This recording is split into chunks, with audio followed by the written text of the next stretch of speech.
ఇది ఎలా ఫామ్ అవుతుంది అంటే మీ నోటి బ్యాక్టీరియాకి ఒక పీహెచ్ ఉంటుందన్నమాట. మీ ఓరల్ క్యావిటీకి ఎప్పుడు ఉండే పీహెచ్ 6 to 7 మధ్యలో ఉంటుంది, which is called a neutral pH.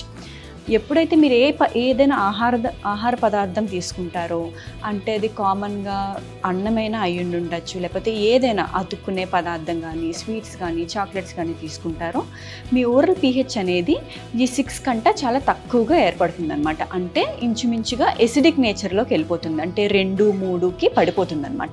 ఇలా ఎసిడిక్గా అయినప్పుడు మీ ఎనామిల్ అనేది డీమినరలైజ్ అయిపోతుంది. ఎనామిల్ అంటే మీ పన్ను తాలూకా పింగాణి పొరలాగా ఉండే ఒక పొర అనమాట. ఎప్పుడైతే ఈ యాసిడ్ అటాక్ ఎప్పుడైతే మీ పీహెచ్ తక్కువగా వెళ్ళిపోతుందో బ్యాక్టీరియా అనేవి చాలా ఫాస్ట్గా అటాక్ చేయడం స్టార్ట్ అవుతుంది అనమాట. దానివల్ల పన్ను మీద ఉండే పైన ఎనామిల్ పొర అనేది చాలా ఫాస్ట్గా డీమినరలైజ్ అయిపోయి క్యావిటీ స్టార్ట్ అవుతుంది.